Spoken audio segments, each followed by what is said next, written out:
Hi there, bonsai lovers. Scott Martin from Bonsai Matsu. This is the Bonsai Stuff podcast. It's a pleasure to have you back listening with me again. I thought in this episode of the podcast, I'd talk a little bit about my time with Salvatore Liporace in Milan, in Italy, because it was a unique experience, to be honest. I really enjoyed it. I've looked forward to it for a long time since it was organised, and I learnt a lot.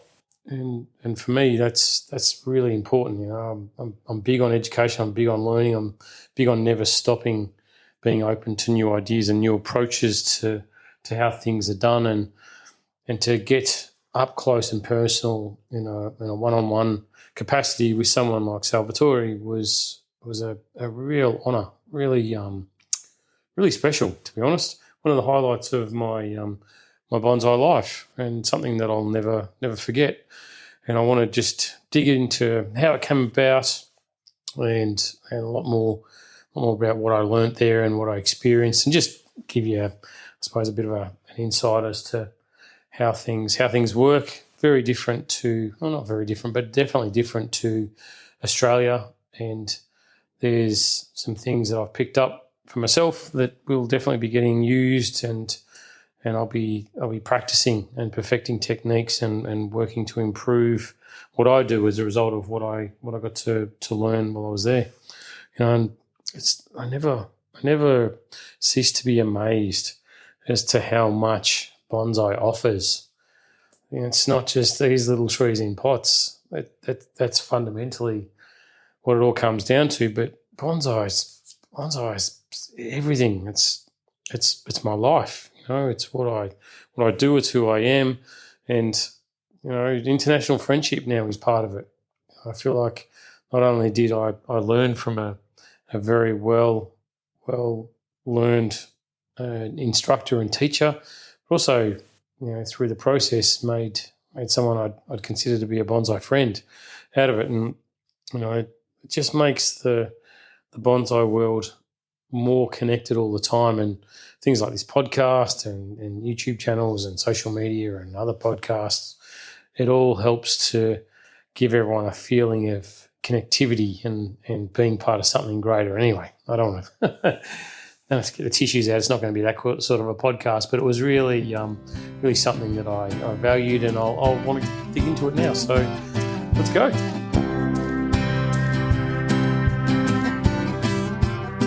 Okay, so how this all came about was when I was travelling over in Perth. Well, what was it? A little while ago anyway. I had some time spent with a friend over there, Luca, and we were working on trees and got talking about how he was going to go back and spend time with Salvatore and do some more learning himself, more educational stuff. And I said I would love that opportunity. And in fact, you know, we are looking at doing a bit of a trek, a family trip to Italy, and it would be awesome if that could be incorporated into the trip as well. And the kindness of his heart, he made introductions and went out of his way to make sure that it would be okay. Spoke to him while he was over there himself in Italy, and it opened a door for me, which I am eternally grateful for. It's very kind of him to have done it. Definitely didn't have to, but he made the introduction, spent the time with Salvatore and made sure that it would all be okay. Because just a little bit of background on Salvatore, he's started his nursery back in 1986, studied under Kimura. Do yourself a favour, Google this man. He's well known. He's travelled all over the world. I heard lots of stories about his travels, and he's travelled all over the world to demonstrate and present and offer insight as to his technique and approach to bonsai. I'd heard from different people that had seen him, and I think that as with everything in life, until you can experience it yourself, you really should keep an open mind.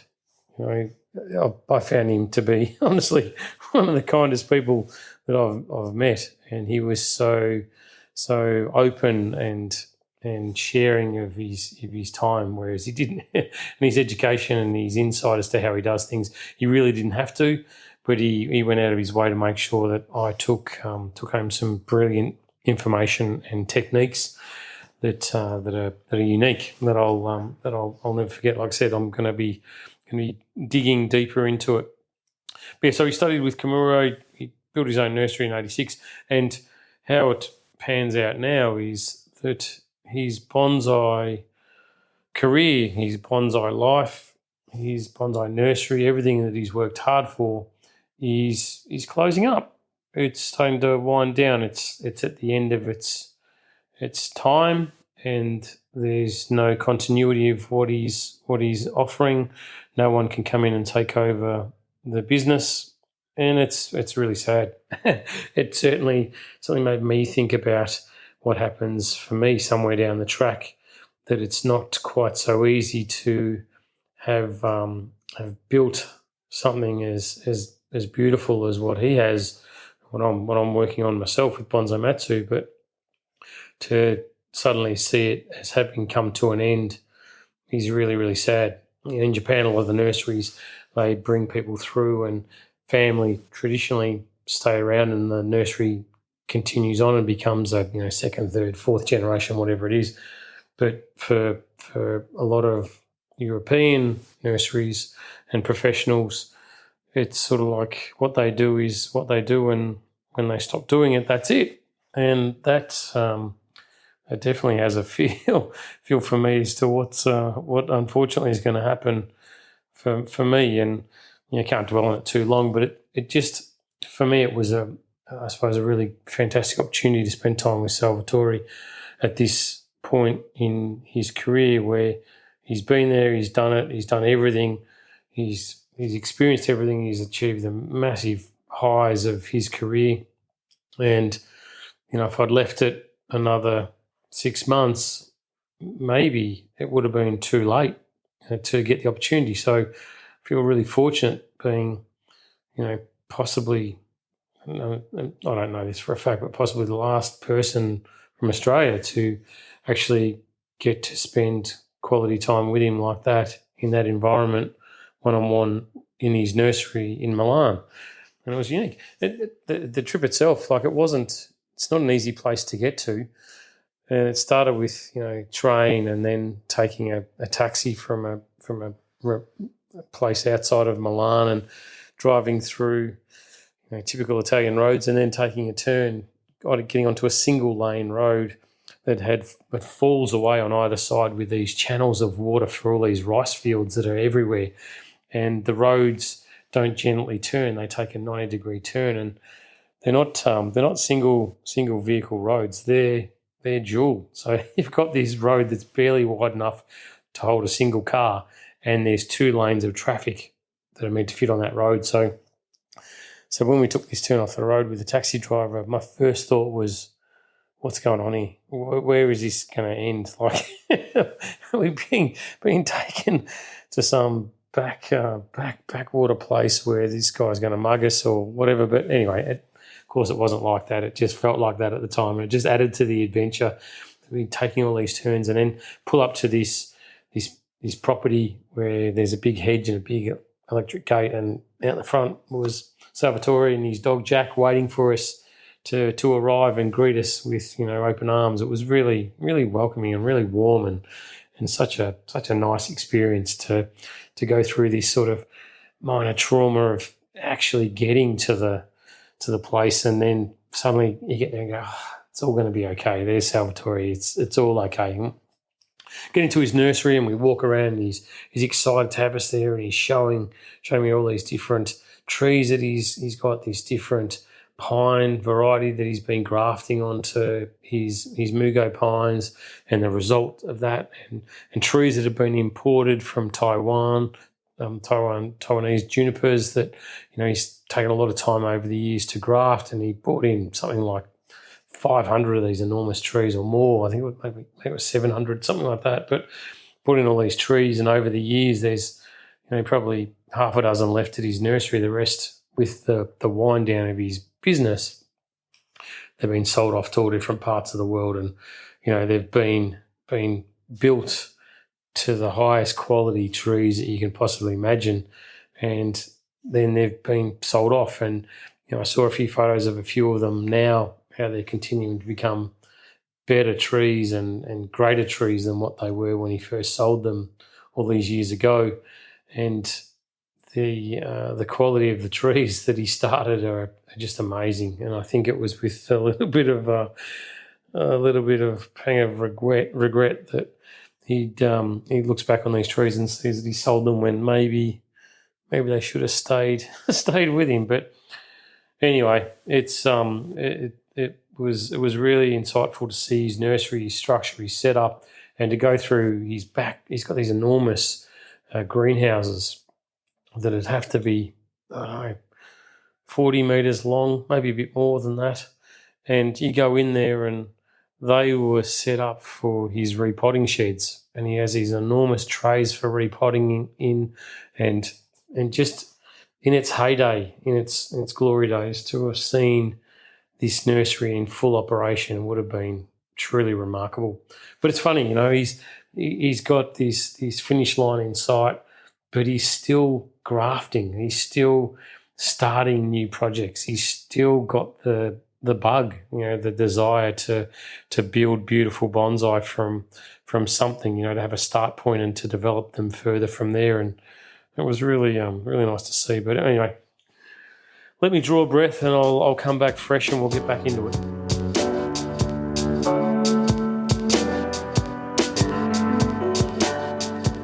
So the time with Salvatore was really short, and to be honest, I was kind of worried that it wouldn't be valuable, that I would maybe get an oversight, an overview, get to know him as a person, which it did, but that it wouldn't be enough for me to go, well, that was worth travelling for about 40 hours from Australia to get all the way up to this part of the world and spend time with a bonsai professional and dig his brain in. But it was actually really well structured and well coordinated, and he had reached out to me days beforehand saying, okay, so the agenda, what do you want to do? What do you want to cover? And he'd done his research on me. He found out where my sort of strengths lie, and he was saying, well, what if this was the agenda? What do you think? And I said, well, that's perfect, because that's something that I'd love to learn. And he's like, okay, so this is what we'll do, and this is how we'll do it, and this will be our approach. Are you okay with that? And I was like, that's perfect. So all the preliminary setup was done. So when I was there, it was just straight into it. It was really, really intense and valuable. And I tell you, teachers, and this applies not just in bonsai, but all around, and you'll know listening to, good teachers make such a big difference, and they have such an impact on you, and their style and methodology, when you connect with them, you get far more out of it. It's a real two-way street, and you're receptive, they're receptive, and things just connect. And when you find that teacher, I've always talked about, your bonsai network and making sure that your bonsai journey is embraced with learning wherever you are, and making sure that you connect and get the right information, and the approach to that information being given to you is so important. And Salvatore and I just clicked. It was like we were seriously old mates from a long time ago, and there was no barriers, there was nothing. It was just open, honest, good talk and good insight. There was no reservations. There was no withholding of information. And I like I said, I hadn't actually got to meet him before, so I don't know whether that's what he's like with everybody. But I really felt that because we sort of had that connection and introduction with each other, that he really just went out of his way to make sure that I had more than what I needed during the time that I saw him, and things that I can take and use. And he would drum them in over and over and over and say, now look at this, now let's do it like this, let's do it again, see this, see that. And then we'd walk out and we'd look at trees and go, okay, so this is how that works, and that's why we do this. It was not just a nuts and bolts sort of approach to things. It was he wanted me to to take as much as I possibly could. And, he'd keep saying these terms, as a bonsai professional, this is very important, and this is your life, and this is what you do now. And it was, I don't know, it was really special, really, really cool to sort of have it talked about. So I found that, even though it was short, it was really in depth, and his use of grafting is amazing. Different. I suppose for me, grafting has always been something there, and I've done it. I've done plenty of grafting. Is it something that I refer to and go to as my first port of call? Definitely not. And if I have someone in the workshop up until this point that said, I really want to graft this, it's like, okay, why? Why do you want to graft? Like here, normally the approach that comes through my workshop when people talk about grafting, it's shortcutting the development process. And for me, that's not how I'd see the best use of grafting. So for grafting to work, the tree's got to be super healthy, super strong. Any weakness in the tree, I saw a tree that had been grafted, some things had gone wrong with it, and not one graft had taken, and there'd be 50, 60 scars on this tree that were every single graft had failed for particular reasons, and the tree then had been weakened from the grafting process. So rather than going back in next possible season to graft again and try and correct what had happened to the sidestep the tree had taken, 2 years had passed to allow the tree to build its strength up, and it's only now getting ready after 2 years, 2 full years of focusing on health, to build the tree's strength up, to then open the door to say, okay, now we can start grafting.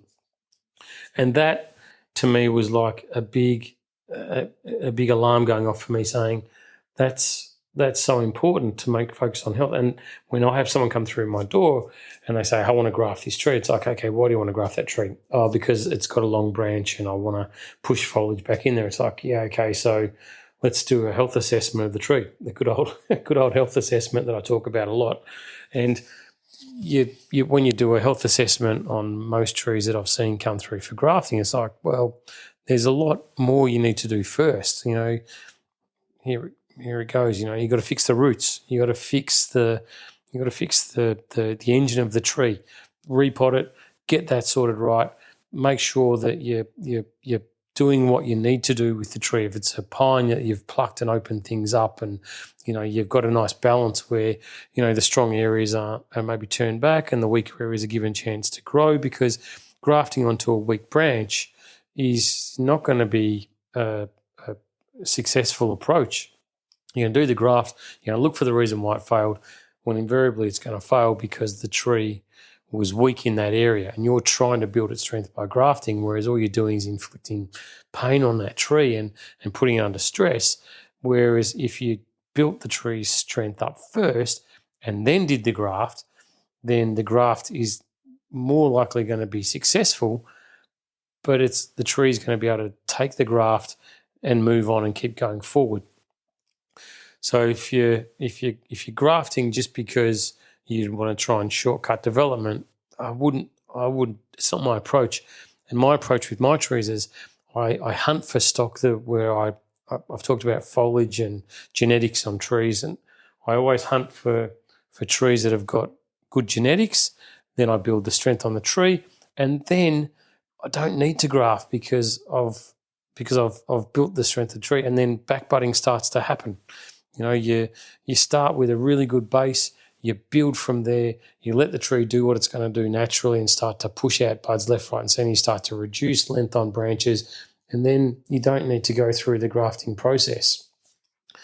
But the different approaches that different people take, and especially in different, depending on what stock's available to you as well, the grafting approach that I love is the changing the base foliage on the tree that you've got in front of you. So if you see a beautiful juniper that's got magnificent trunk, beautiful deadwood. It's got a lovely, great live vein. It's really got everything going for it.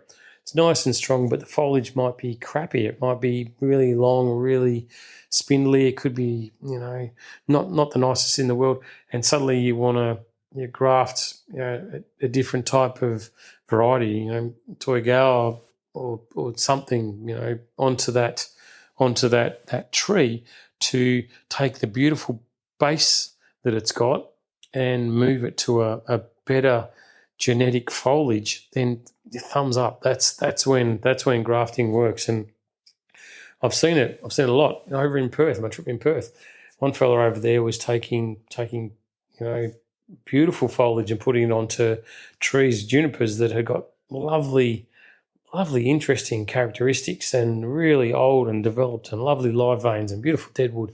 And he was taking that beautiful base and grafting on lovely foliage. And that's when it works.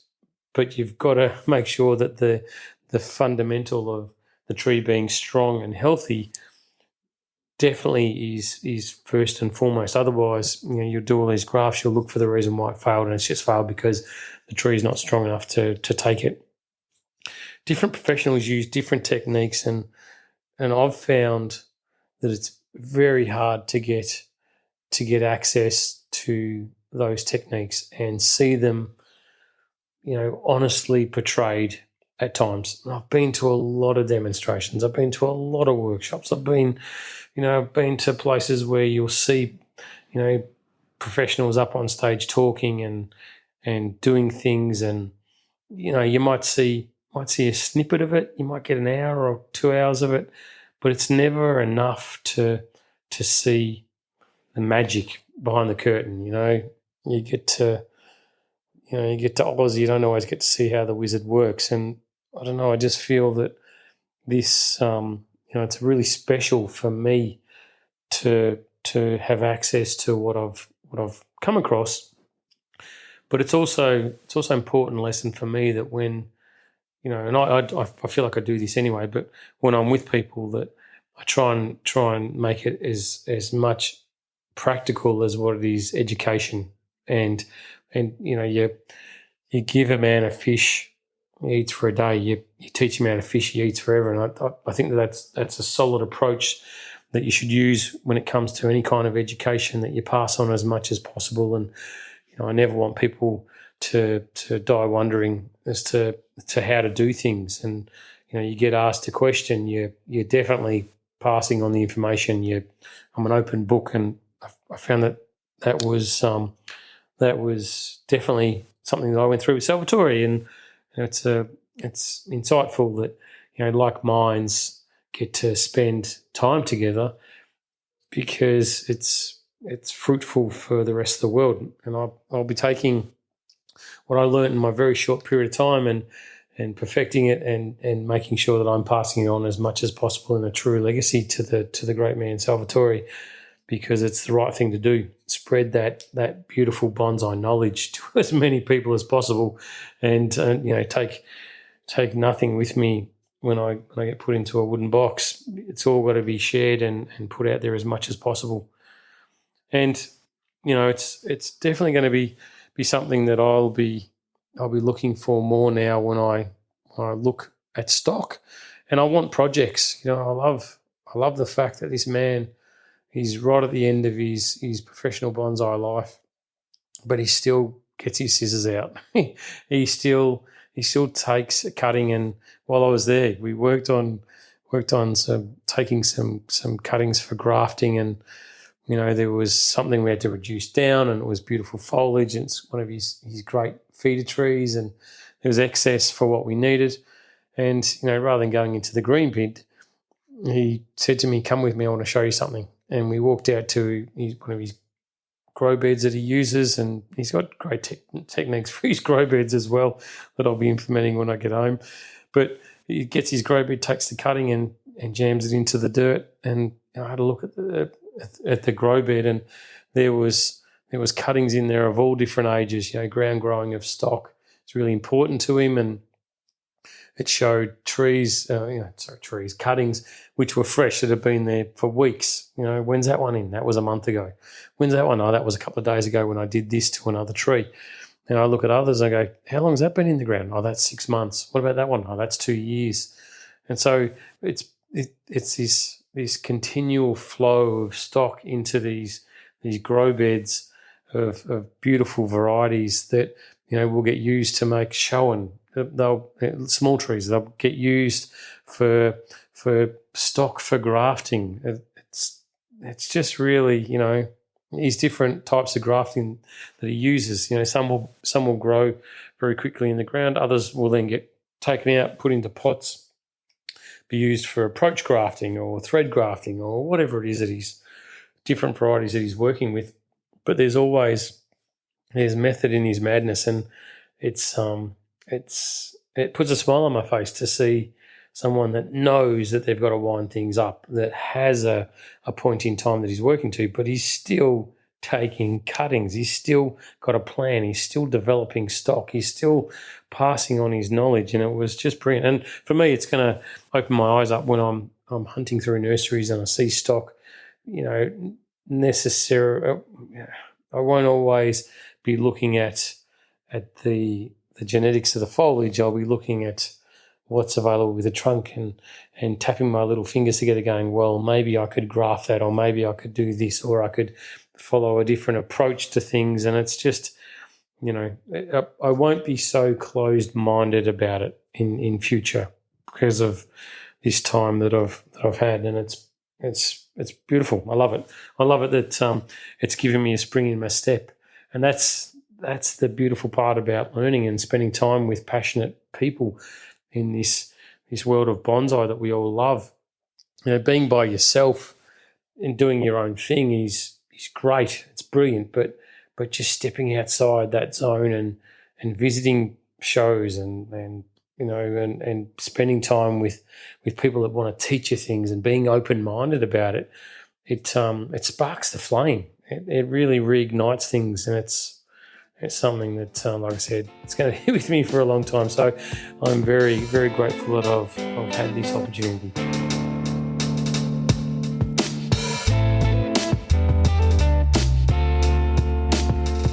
Now, grafting's not new. I know that. It's been happening forever. It's been happening from almost day one. And the different types of grafting that I saw, again, nothing new. It's stuff that I've used, but getting an insight into why are you grafting at this point, what is happening here, and different subtleties and a slightly different approach to angle of the blade, or embedding for your approach graft. I know there's a million ways to skin a cat, and you're never going to have one method that's going to work better than another. They're all going to have their own validity, and it's horses for courses. Whatever works for each individual is great. But for me, the magic really happened because I got to see behind the curtain, and I got to as things are happening, stop and talk and discuss and then have a go, and no, not like that, do it like this and this is the pressure, this is what you need to be careful of, this is how you do the bending of the main trunk, this is how you make the cuts for the scion, this is and just all that, those particular little bits that you can't necessarily always pick up off YouTube, or you just can't get out of a book, or you definitely can't pick it up from a demonstration. I felt like being there, looking over someone's shoulder within centimeters of doing it. I don't know. Anyway, I'm going to stop rabbiting on because it feels special. I don't want to bore anyone with it, but for me, at where I am in my bonsai life, it just felt like it was very special to be able to do it. So thank you to my mate Luca for making this happen. Thank you to Salvatore for his time. Thank you for listening to the podcast. I love it. Hopefully you get something out of it as well. And if anything from this podcast, this should be one of those ones where you look back and think, there's still stuff to learn. There's no matter how much of an old dog you are, there's definitely stuff that you can learn, and even if it's stuff that you've done day in, day out, just keep an open mind to it, because you never know what you're going to pick up and what could be life-changing for you. And like I said, bonsai is so much more than the trees. It's remarkable. It makes the hair stand up on my arms, because trees are just the first step.